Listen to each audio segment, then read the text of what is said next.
Okay, so what we have here in front of us is the Hebrew alphabet. In Hebrew, that's called the Aleph Bet. And it's called that way because, maybe you already know that, those are the first two letters. The letter Aleph and the letter Bet. Yeah? This is the first two letters in Hebrew. We write from right to left. And so we begin here with the first letter, Aleph. Second letter is Bet. Here on the bottom, you can see the scriptive way of writing this letter, or the cursive. And here the big one is the print version, which we will be working with. So we got Aleph, we got Bet. The letter after that is Gimel. Now I have a question for you. Say you now know three letters, right? And say I use these three letters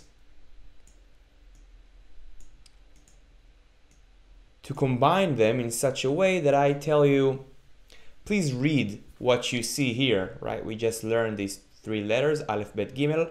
Please try to go ahead and read what you see here. What was that?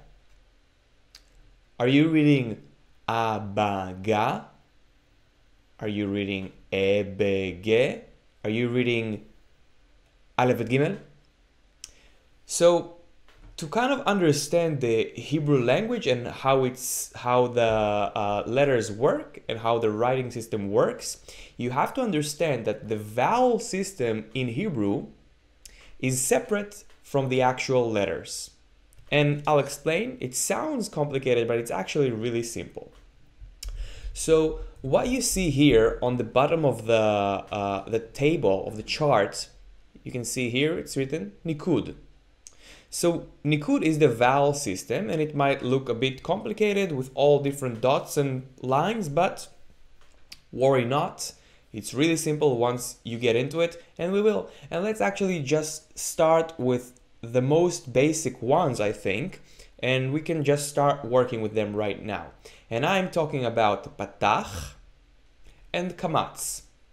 Now, in Hebrew, the way we add vowels to the letters is underneath it. So we will have the letter, whichever letter it may be, and the vowel will appear right here. It will just be a small line or a dot or a few dots or dots and lines, but generally it will be smaller than the letter and underneath it. I'm saying generally because sometimes it will be in other placements like we will discuss in a moment, but generally it is underneath the letter.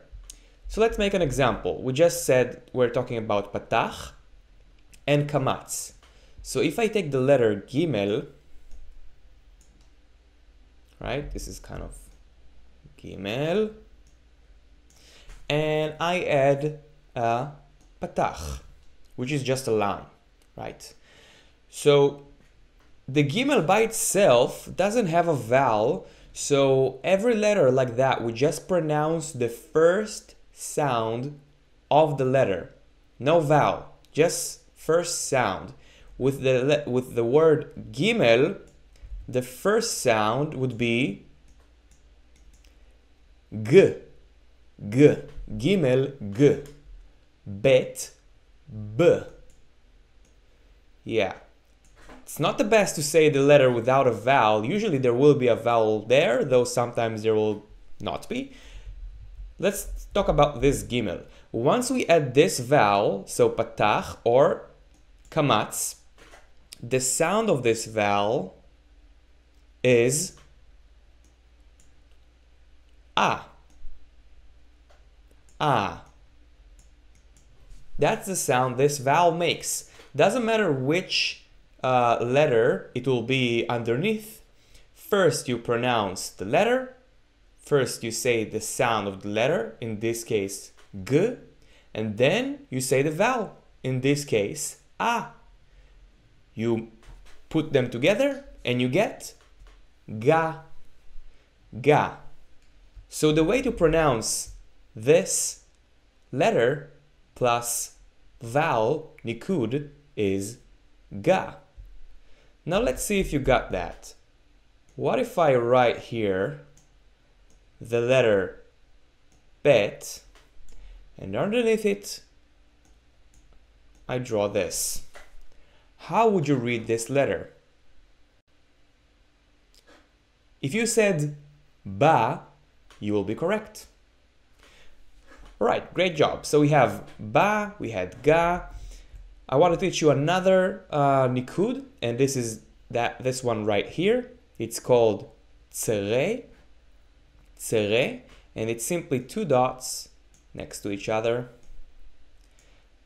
Right? The sound of tsere, this vowel is e, e, e. So how would you read this whole letter with the nikud now? If you said be, you would be correct. Be,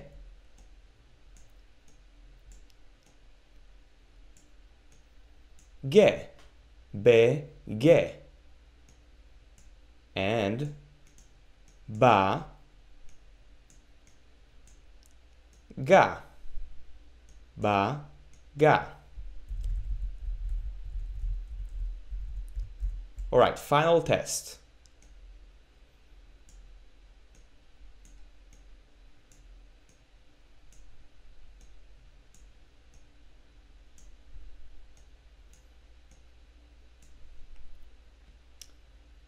What do you see here? Read it aloud. If you said ba, ge, you will be correct.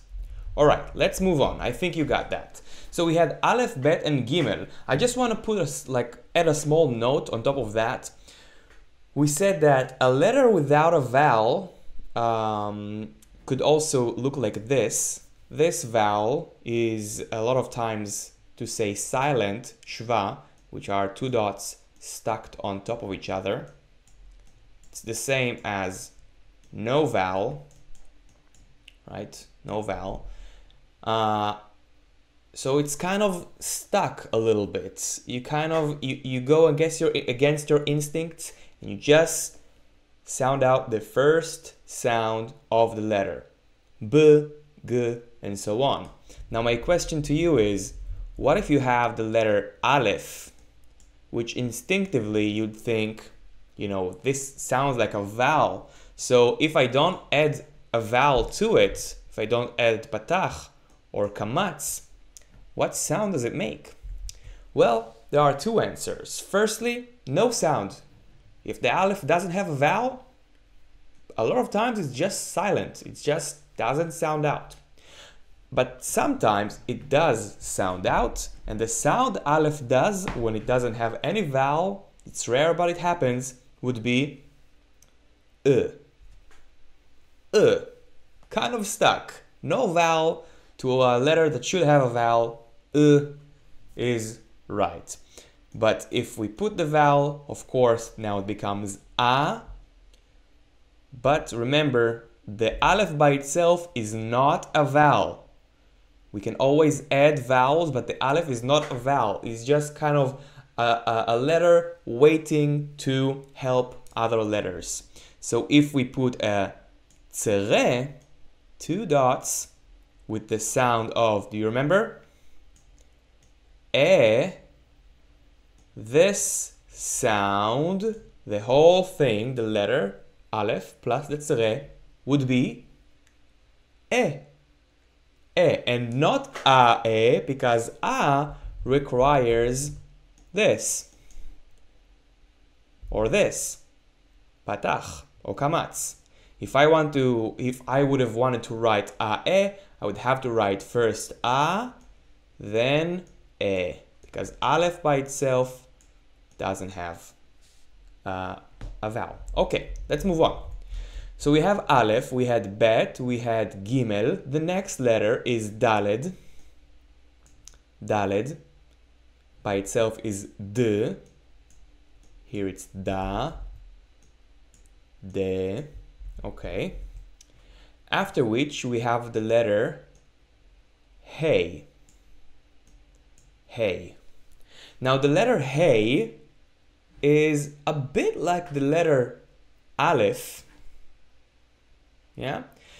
The only difference is when we pronounce it, let's say we add a vowel of patach, which is like our go-to default vowel, patach or kamatz.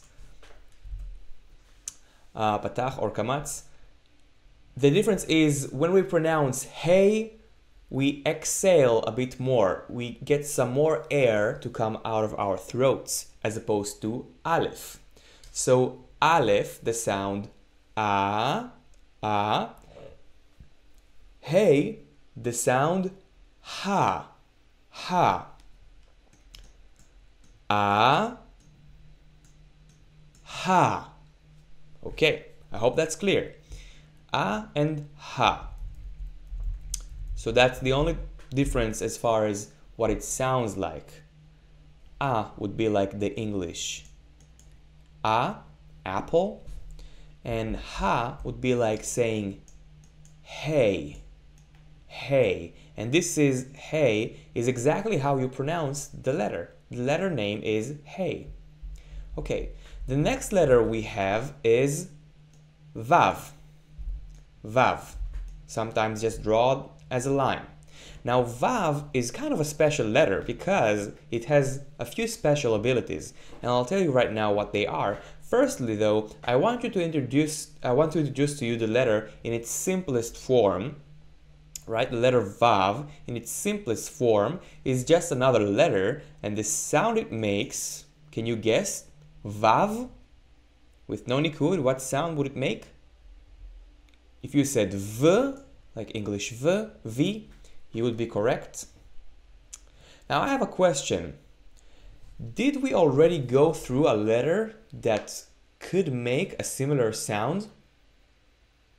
If you are very sharp, you might have noticed here, this letter bet, somebody wrote here, vet starts with V. Now what's that all about? I'll tell you. So the bet is one of the letters that has a few forms.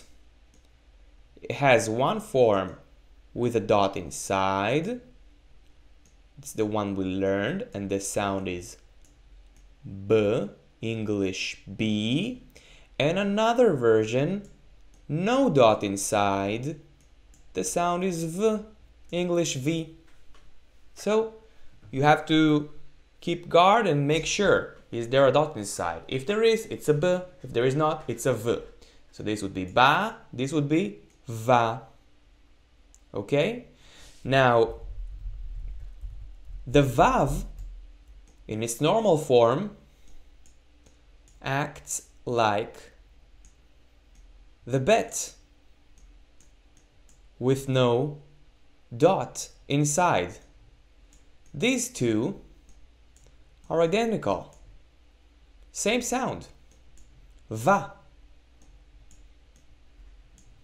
Va. Okay. Hope that's clear.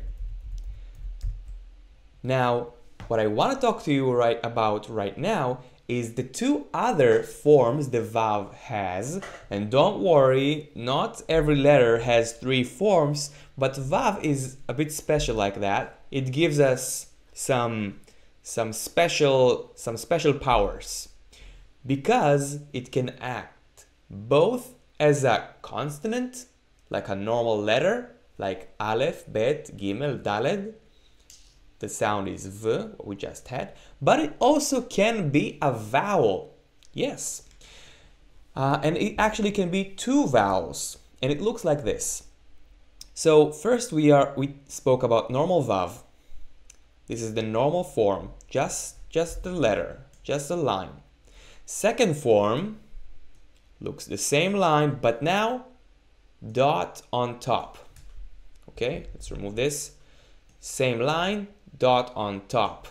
Looks like the English I, but the sound is O. O. Notice, not vo, not vo. Vo if I want to write vo, I would have to first use the normal vav followed by the vav with the dot on top. The vav with the dot on top is like a whole different thing than the vav without a dot on top. Okay? So remember, vav with no dot, V.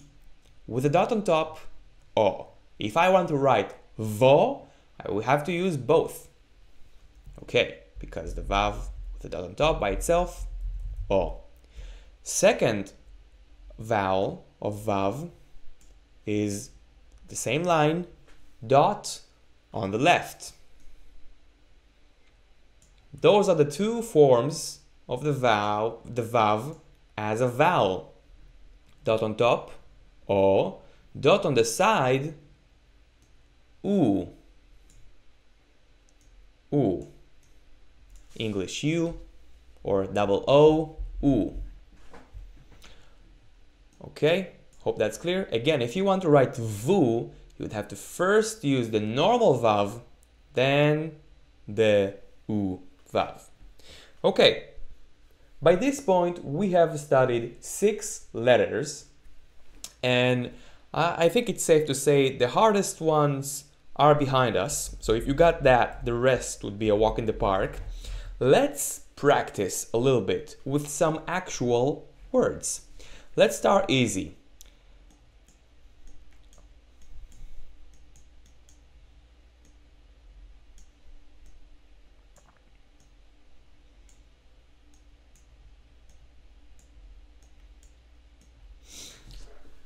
Can you please read out what is written here? We have learned these 2 letters and one of them appears twice. So this is the letter Aleph, the sound is A, after which we have the letter Bet, the sound is Ba, and finally we have another letter Aleph, this time no nikud. The reason there isn't a nikud here is because the Hebrew language doesn't like to end the word with a nikud. Alright? It kind of has this tendency to add another letter here just so the word doesn't end without a nikud. With a nikud, sorry. So usually, unless it's about something about gender, which we will learn in the future, there will be another letter at the end with no nikud, just to kind of end the word. And this letter would be silent. Speaking of which, if it ends with a hey, it usually means the word is feminine. But here it ends with an aleph, no nikud, the aleph is silent. It's just to give this bet with an ah sound a little bit of breathing space. Ba, yeah, you will see. The more we learn that every word likes to end with no vowel. Okay, so ba, Abba, Abba. Abba means dad, father.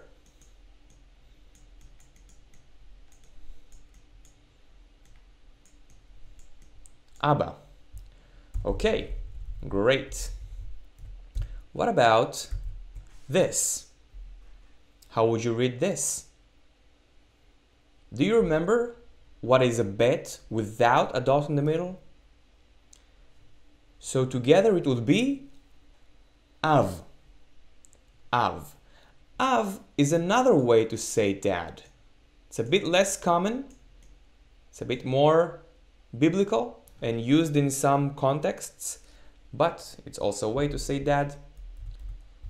Okay, now for the challenging part. This will conclude our first class of the first 6 letters, and if you'll get this, you got everything. All right, pay attention because this will be tricky. So, I'm gonna write a word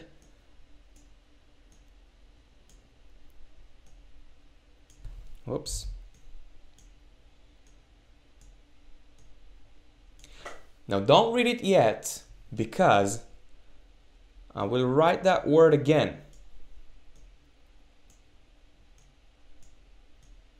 And I will write this word a third time just to demonstrate the importance of nikud. I will have a different nikud to each of these words to have a different meaning. So let's see. Let's see if you get this.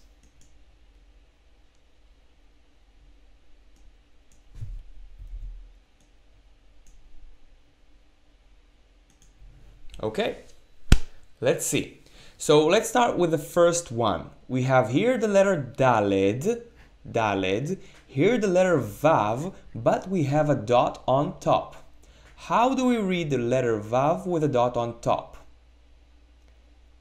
Remember, the Vav, V sound cancels out when we have the dot on top. It becomes solely a vowel.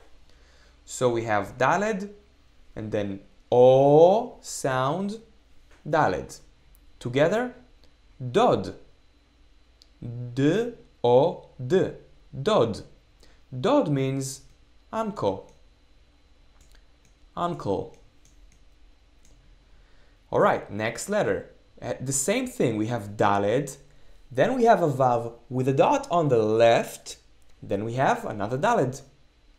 This word is dude. Dude.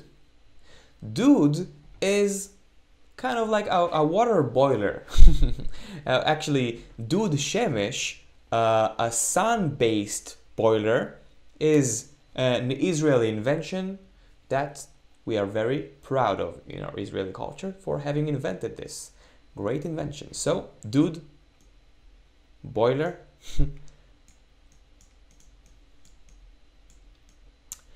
Now finally, here we have our final challenge.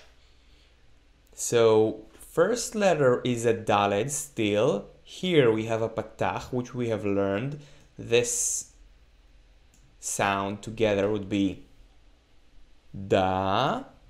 But here we have a Vav and a dot on the bottom. We haven't learned this yet, but can you use the chart in order to figure out what possible sound this could make? Pause the video now to try to figure this out on your own. Okay, not sure if you have been able to, but let's try together. So we said we have three types of Vav, either dot on top, dot on the left, or no dot. But here we find a version of Vav with a dot on the bottom. What the heck? So, do not get confused, do not get scared. This is just the normal variation of Vav with another type of nikud we have yet to learn. This nikud is chirik. Chirik. And the sound that chirik makes is E. Vowel E. E or E or E, right? So for example, if we take the letter Gimel, put a dot underneath, this would be Gi.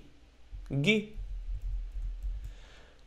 So we have Da, and then how do we sound out this? Vav just by itself. V plus the sound of E together, V. So Da, V, D. David. David. David. It's a name. A name of a king. Biblical king. Jewish king. Okay. Three letters, three words, same letters, different nikud, different meaning. Dod, Dud, David. Okay, I think this is enough for class number 1. You are well on your way to being able to read and write in Hebrew. And if you've reached this point, you have done a great job and you should be proud of yourself and pat yourself on the back. because the hard part is behind us. From here, it's smooth sailing. Just a few more words about the whole Nikud system. If you have seen Hebrew text before, you might notice that it's not very popular to write with Nikud. In newspapers, in websites, the Israeli people don't write with Nikud usually, so why should you? Well, the thing is, people don't write with Nikud if they are already well versed in the language enough that they have been using it for many years. So kids and people that are new to the language, even in the first year or two, should still use Nikud. The reason that people that have Hebrew as their first language don't use Nikud is because they are accustomed to the language so much that their brain is able to understand which word is there using the context, right? So the context is important here, and the brain kind of fills in the gap.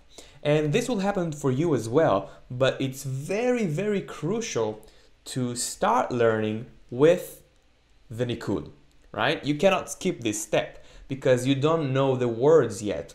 So you use the Nikud to learn how the different words, what they sound like, how the language works, how do you pronounce different words, and of course, most importantly, build your vocabulary. Once your vocabulary is built, enough time has passed, it's grown enough, you got used to it, then you can gradually remove the Nikud and be able to read without a problem any text in Hebrew. But it's very important to start with Nikud. As I said, the hard part is behind us, and I'll be happy to meet you again here for lesson number 2 of the Hebrew alphabet. Thank you very much for your time and see you next time. Bye bye, להתראות.